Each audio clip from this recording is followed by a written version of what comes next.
Welcome back. Now we will look at the line c4, c5, knight c3, knight c6, and now g3, which is the last video about this first part, namely 1c4, and then we'll look at 1 knight f3. And once again, I will exclude any lines in which white will play knight f3 because they transpose, as I have often already mentioned. g6, bishop g2, bishop g7, and here white has several possibilities. So let's go through them one by one. Let's start with b3. By the way, if e4 here, that transposes to a variation we have already seen after e6. We have seen this in the last video. So let's look at b3. Now knight f6, bishop b2, castle, knight f3, and now it makes sense to simply play in the center with d5. Nothing wrong with that. Knight takes d5, knight takes d5, bishop takes, king takes, c takes d5, queen takes, castle, and simply queen d6, and black is enjoying quite a pleasant position, possibly even playing e5 to further improve his control over the center. So b3 is really not a move to worry about in any of these lines. We will see this move once again later, but it really doesn't fit that much for white, I think. Another move is d3. Now e6. Here white does have several options. One interesting idea is to take on c6, give up the bishop, and to weaken slightly our pawn structure. f4, knight h6, knight f3, and d5, castle, and f5, and the knight finds a nice square in f7. Queen c2, castle, and quite a complex position, but I think black's by no means worse here. So let's look at bishop f4. Okay, we cannot allow the bishop coming to d6, so we play d6 ourselves. Knight f3, knight g7, and now h4. And here you don't want to allow h5, h6, so once again we stop this by playing h6, and if now h5, of course, we can simply play g5, and that's quite good for black. And if queen c1, stopping us from castling, we don't mind that much. We play rook b8, a4, e5, bishop d2, and now f6 looks quite weird, but the idea is to play g5. And if white castles here, then bishop e6, knight e4, g5 is already quite pleasant, I believe, for black. Because now you can finally castle, and it's difficult to see where exactly white will play.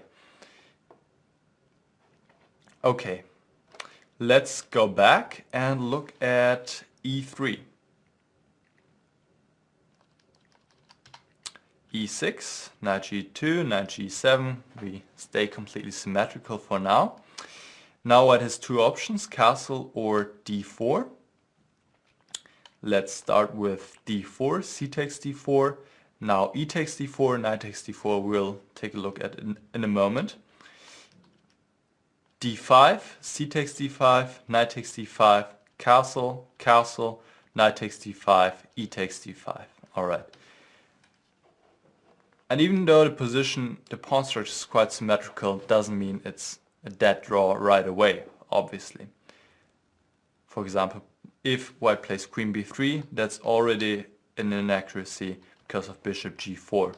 Knight c3, knight takes d4, queen takes d5, and bishop e6, and black is better thanks to a strong knight on d4. Instead, white should play bishop e3. Now bishop g4, rook e1, rook e8.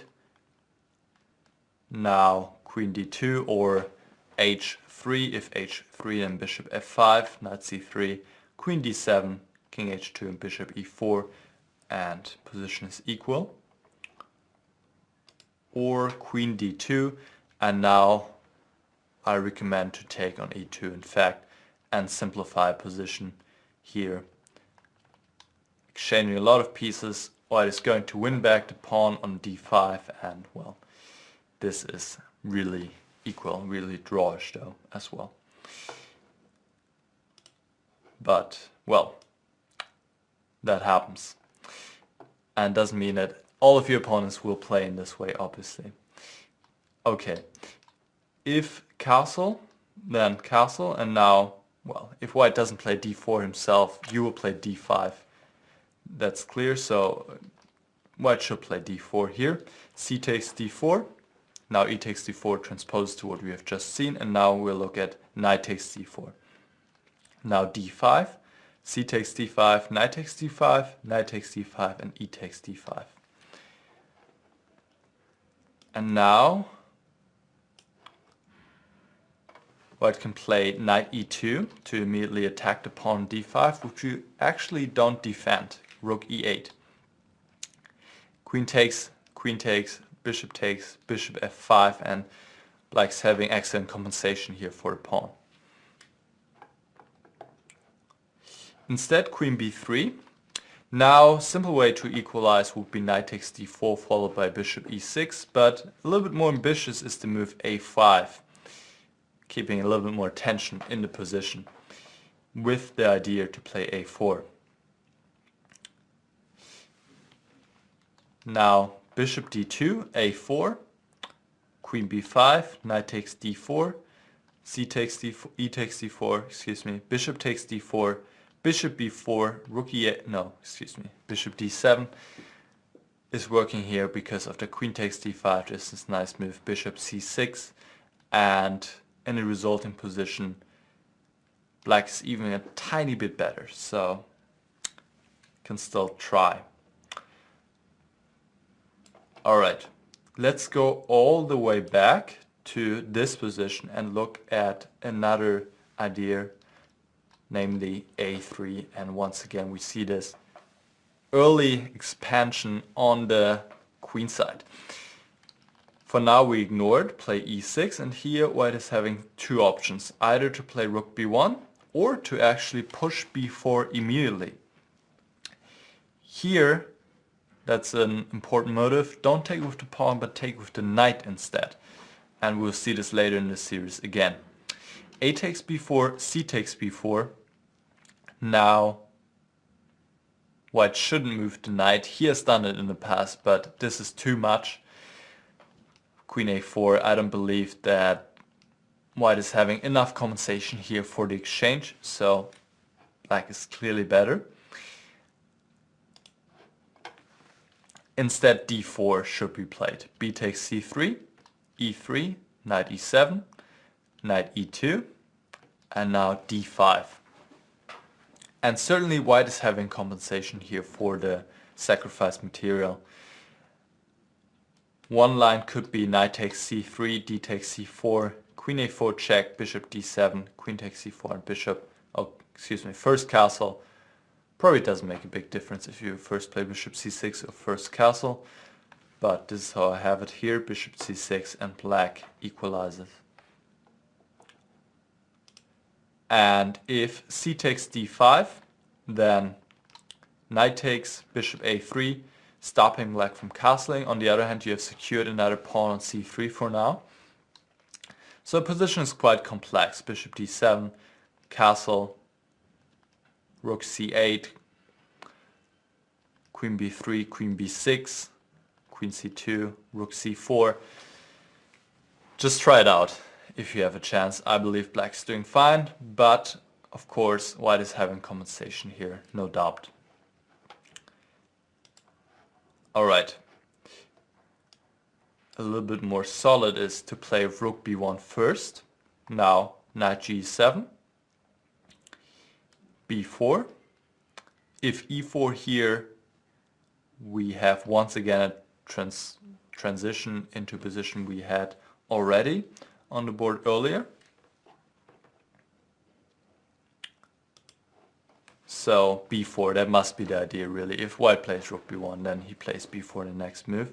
C takes b4, a takes b4, now castle. And here white is having several options. If knight f3, then d5, c takes d5, e takes d5, b5, knight a5, and now knight a4. Another move would be d4, but that would allow black to develop his bishop with tempo. Bishop f5, rook a1, rook c8, and this also looks completely fine to me.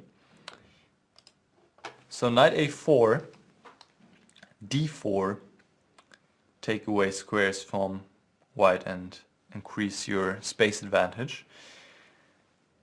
And here my grandmaster colleague from Chess24, Ilya Tsargatsky, played bishop b2 in a game against Dennis Breder, Germany 2011. But I think here after bishop f5, rook c1, queen d6, black's already better. Simply because his pieces are better placed and he has more space, and I think it's also easier to play for black. Instead of bishop b2, white could play castle, for example.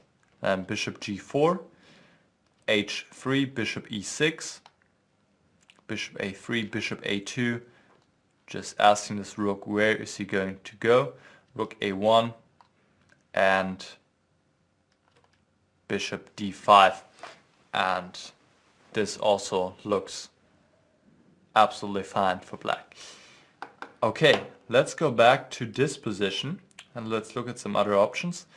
If bishop a3, then stopping b5 by playing a6, and if c5, then d5 makes a lot of sense. C takes d6, queen takes d6, once again completely fine.